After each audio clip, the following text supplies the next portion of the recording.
갈라디아서 이제 시작하는데요. 갈라디아서는 사도 바울이 쓰신 편지입니다. 어떤 학자들은 이 편지가 아마도 첫 번째 아니면 두 번째로 쓰여진 바울의 서신이라고 합니다. 그리고 바울이 오늘 2절 말씀에 나온 것처럼 갈라디아라는 지역이죠. 도시가 아니고 지역이라는 갈라디아라는 지역에 있는 여러 교회에게 쓰신 편지입니다. 이 편지를 쓴 계기, occasion 또는 이유는 오늘 말씀에 나온 것처럼 어떤 이단적인 사상을 가진 사람들이 교회로 들어온 것입니다. 조금 더 정확히 말씀을 드린다면요. 유대인 크리스천들이 이제 예수님 만나고 크리스천들이 또 이제 이방인 크리스천들도 있잖아요. 이방 크리스천들에게 율법을 강조하는 거죠. 율법을 지금도 지켜야 된다. 또는 종교 의식, 예식 이제 그런 것을 지켜야 한다고 이제 그런 잘못된 복음이죠. 사도 바울의 말로 6절에서 9절 말씀 보시면 다른 복음이라고 해요. 복음이 아닌 것이라고 합니다. 다른 복음이 아닌 것을 가르치고 있다고 지금 우리 교회 안에 와 있다는 것을 지금 말씀하고 계세요. 이것을 또 다시 말하면 행위로 또는 선한 일, 종교적인 일을 해야지 구원을 얻는다고 이런 이상한 또 다른 복음이 아닌 것을 교회로 들어온 것입니다. 이 갈라디아 크리스천들을 흔들리게 하고 있습니다. 시험 들게 하고 있고 교회를 시끄럽게 하고 있고 또 갈라지게 하고 있습니다. 사도 바울이 이 갈라디아 교회의 소식을 들었을 때 얼마나 답답했을까? 그렇죠? 얼마나 마음이 아파하고 화가 났을까? 저는 상상을 해봤습니다. 지금 어떤 이상한 이단이 들어와서 가스펠이 아닌 이 이상한 가십을 하고 있는 거죠. 가스펠이 아닌 가십을 하고 있는 거예요. 그래서 사도 바울이 이 편지를 쓰신 겁니다. 이 갈라디아서는 한 단어로 표현을 한다면 grace입니다. grace, 은혜예요. 은혜. 갈라디아서는 grace입니다. grace. 선한 일, good works가 아닌 the gospel of grace입니다. 아멘. 은혜의 복음이에요. 은혜의 복음.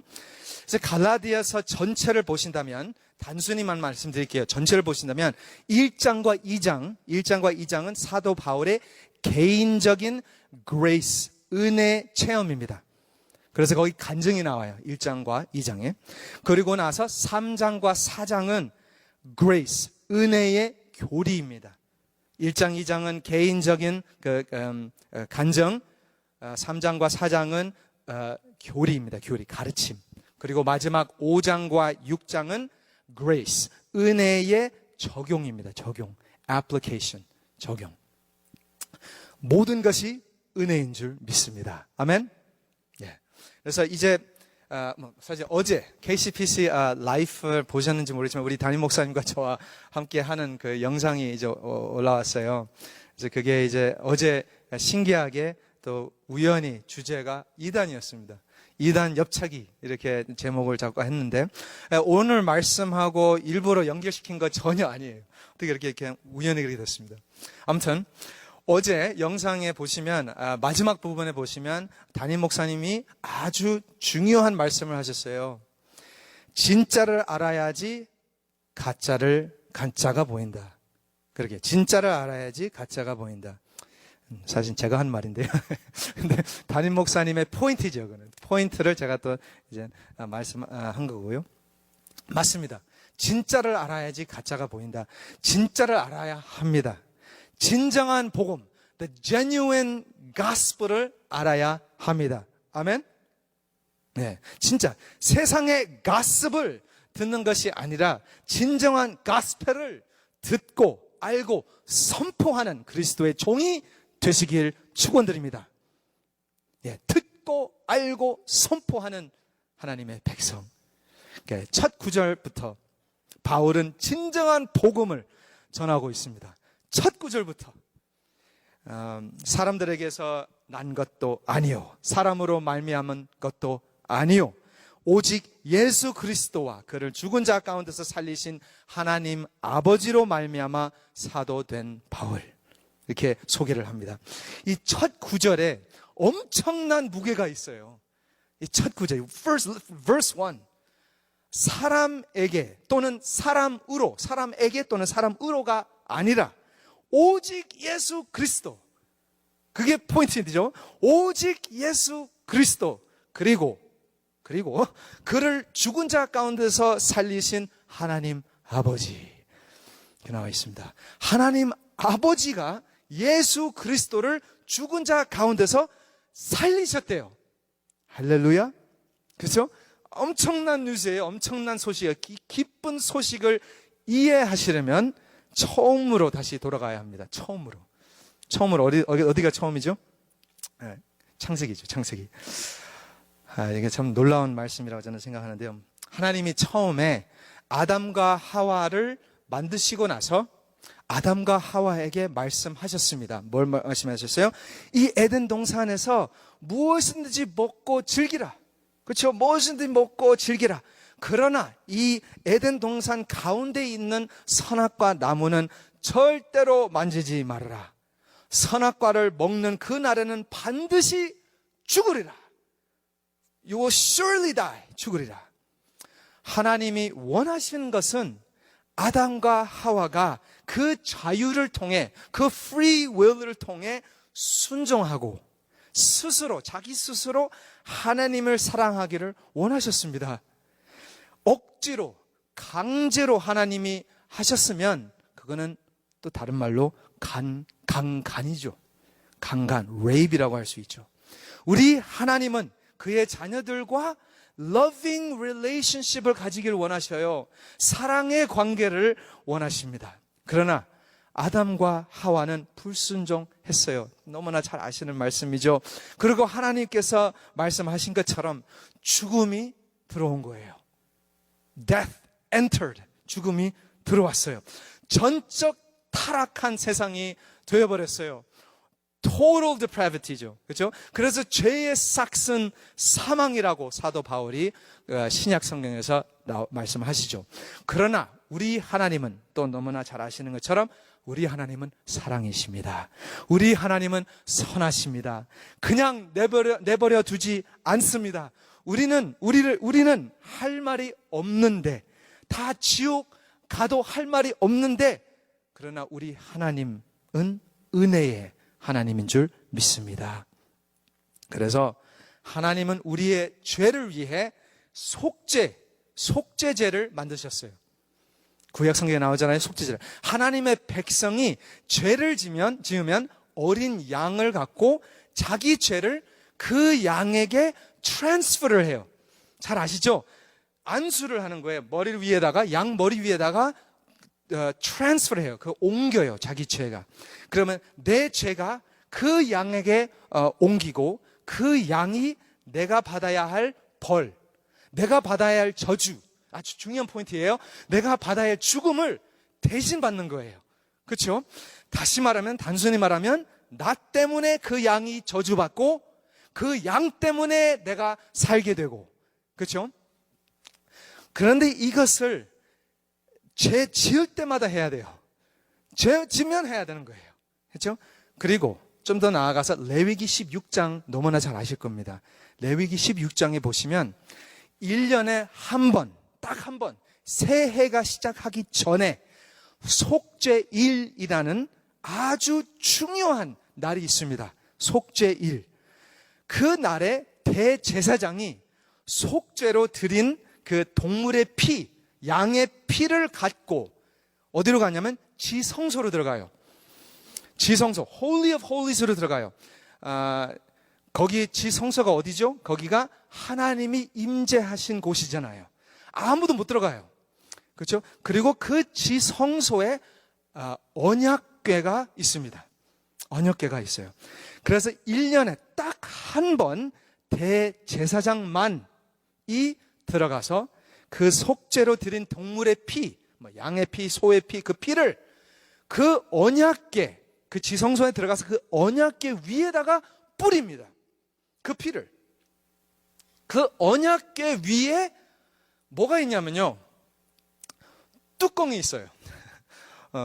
뚜껑이 있는데 그 뚜껑이 성경에서는 뭐라고 하냐면 속죄소라고 말하고 있습니다. 그게 뚜껑이에요.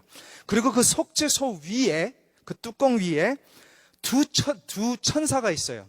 또 체르빔 또는 그룹, 성경에서는 그룹이라고 그러잖아요. 체르빔, 그래 천사예요. 천사 좌우로 되어 있습니다. 옆으로 그 위에 있어요. 그래서 그 대제사장이 그 속죄소, 그 뚜껑, 거기에 위에다가 그 속죄를 드린 그 동물 피를 갖고 들어와서 7번 뿌립니다. 성경에서 그대로 나와요. 7번 뿌려요. 7 times. 7 times. 완벽한 숫자죠, 7. 또도 완성된, complete된 숫자죠, 7. 7번. 오케이. 그 대제사장이 아무 옷 입고 들어가지 않습니다. 흰 리넨 옷을 입고 들어가요. 하얀 리넨 옷을 입고 들어갑니다. 그리고 그 성막에 들어가서 그 두꺼운 veil, 커튼 있잖아요. 그 지성소 바로 들어가기 전에 그 veil을 통해 지성소를 들어가서 그 피를 두 천사가 지키고 있는 그 언약궤 위에 7번을 뿌립니다. 7번을 뿌려, 그 피를. 그것을 하고 있는 중에 이스라엘 백성은 바깥에서 아주 두렵고 떨리는 마음으로 밖에서 기다리는 거예요. 뭘 기다리고 있어요? 소식을 기다리는 거예요. 무슨 소식을 기다려요? 대제사장이 들어가서, 그 지성소에 들어가서 죽고 못 나오면, 거기 들어가서 죽고 못 나오면 어떻게 된 거예요? 하나님이 이스라엘 백성이 1년 동안, 1 year 동안 지은 죄를 용서를 안 하겠다는 말씀이에요. 대제사장이 거기서 죽으면 용서 안 했다는 거예요. 그래서 대제사장이 죽을 수도 있으니까 그 발목에다 끈을 묶잖아요. 묶어서 보내드려요. 왜냐하면 혹시 죽으면 아무나 지성소 못 들어가잖아요.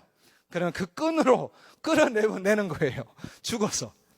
그러나 하나님이 속죄 그 죄를 받으시면, 그 죄물을 받으면, 그 피를 받으면, 인정하시면, 그 대제사장이 지성소에서 살아나와서 모든 백성 앞에 나와서 외쳐요.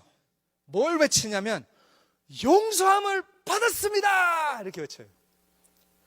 용서함을 받았습니다!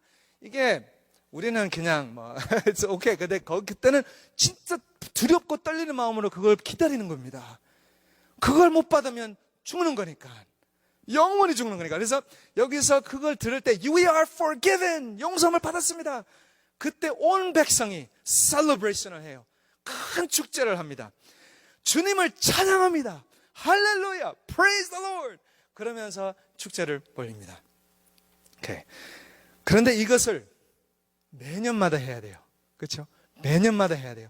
그리고 성경에 말씀하잖아요. 무슨 말씀이 나오냐면 이것은 임시예요. temporary예요. 이것은 한계가 있어요. limitation이 있어요. 사실은 동물의 피가 사람의 죄를 어떻게 지울 수가 있어요? 못 지워요.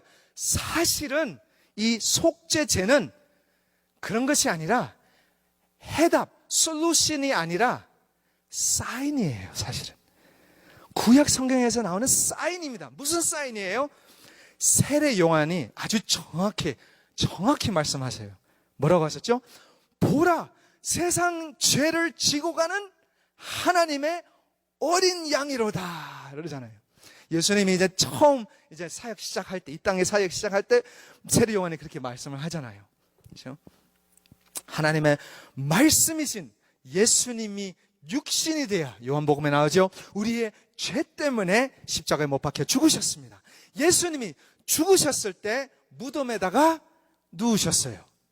그리고 큰 바위로 그 무덤을 seal, 그렇죠? 닫아버렸습니다.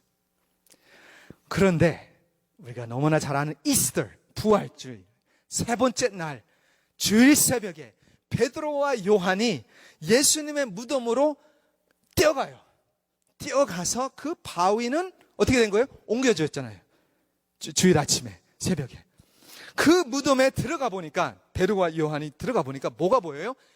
예수님을 누우셨던 그 자리에 예수님의 피가 묻혀 있고, 그렇죠? 피가 당연히 묻혀 있고, 하얀 리넨을 입혔었잖아요. 하얀 리넨을 옷이 거의 접혀 있어요. 그리고 놀랍게 두 천사가 그 자리를 지키고 있습니다. 보이세요? 전 놀라워요. 저 지금 닭살 나고 있습니다. 아니, 그게 뭐죠? 소름 끼친다 그러죠? 네. 예수님이 우리의 영원한 대제사장입니다. 그렇죠? 대제사장이에요. 예수님이 너무 완벽해요. 얼마나 완벽하냐면요, so perfect, so complete. 대제사장이 피를 7번 뿌린다고 하잖아요. 7번 뿌려요. 우리 예수님은 7번 찔림을 당하셨습니다. 오케이. 머리에 가시 면류관 때문에 피를 흘리셨어요. 등에 채찍질을 당해서 피가 흘렀습니다. 오른손, 왼손, 못을 박아서 피가 흘렀습니다. 오른발, 왼발, 두 발 못으로 박아버렸습니다. 옆구리 창으로 찔러서 피가 흘렀습니다. 7번이죠. 머리, 등, 손, 발, 옆구리. 7번입니다. 저는 이것을 깨닫고 너무 놀랐어요. 뭐가 놀라워요? 왜 놀랐을까요? 뭐가 놀라우냐면요, 자 보세요. 나의 잘못된 생각, 악한 생각을 예수님은 그의 머리에 피가 흘렀습니다. 내가 만지면 안 되는 것을 만져서 예수님은 그의 손에 피를 흘렸습니다. 내가 가면 안 되는 곳을 가서 내가 넘어지고 내가 쓰러질 때 예수님은 그의 발에 피가 흘렀습니다.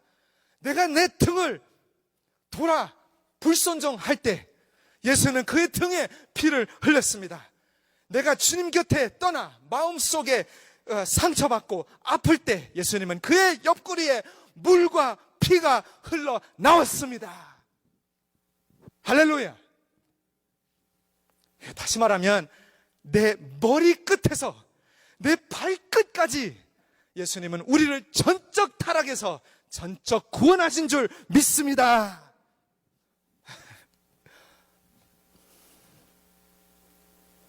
하루가 아니고요, 1년도 아니에요. 우리 예수님께서 십자가에서 죽기 전에 하셨던 말씀이 있어요. 바로 죽기 전에 It is finished. 다 이루었다. We are forgiven. 용서함을 받았습니다. 용서함을 받았어요. 우리 또 할 필요가 없습니다. 더 할 필요가 없습니다. 왜요? 갈라디아서 1장 1절에 나오잖아요. 예수님을 죽은 자 가운데서 살리신 하나님 아버지 때문입니다. 다시 말하면 오늘 우리 예수님은 살아 계십니다. 예수님은 우리 대신 어린 양처럼 저주를 받았습니다. 그런데 다른 복음이 아닌 것을 가르치면 오늘 말씀에 바울이 2번이나 말씀해요. 얼마나 강조하시려면 2번이나 말씀해요. 7절, 8절 한번 보세요. 사실 6절도 그렇지만 7절, 8절 보세요. 7절, 8절. 다른 복음을 전하면 저주를 받을지어다. 다른 복음을 전하면 저주를 받을지어다. 아주 중요한 포인트예요. 그리고 마지막 포인트예요. 이 저주를 받는다는 헬라어 단어가 뭐냐면요, anathema예요. anathema입니다. 이 단어는 구체적으로 말한다면 구약의 속죄. 그래서 그 이야기를 한 거예요, 처음에. 속죄로 드릴 양을 나의 죄를 트랜스퍼 하잖아요. 그렇죠? 트랜스퍼 하잖아요. 그 양이 이제 저주를 받고 죽음의 길로 가는 겁니다. 그 양이 어나테마가 된 거예요. 어나테마가 된 거예요. 똑같이 저주를 받은 거죠. 어나테마. 똑같이 바울이 하는 말씀, 오늘 말씀은 우리가 예수 그리스도 외에 다른 어떤 거짓 복음을 믿으면 우리가 그 속죄 제물이 되어진다는 말씀이에요. 우리가 그게 된다는 거예요. 내가 어나테마가 된다는 겁니다. 예수님이 우리 대신 하셨는데, 다시 말하면 예수 그리스도 외에 구원은 없다. 내가 내 행위로, 내 선한 일로 하면 내가 나를 위해 죽어야 돼요. 어나테마, 영원히 죽어요. 지옥 가서 죽습니다. 영원히. 그러나 진정한 복음, genuine gospel을 믿는 우리는 은혜에 의하여 믿음으로 말미암아 구원을 받았으니 이것은 우리에게서 난 것이 아니요 하나님의 선물이라. 행위에서 난 것이 아니니 이는 누구든지 자랑하지 못하게 함이라. 에베소서 2장 8절 9절 말씀, 모든 것이 은혜인 줄 믿습니다. 네, 기도하겠습니다.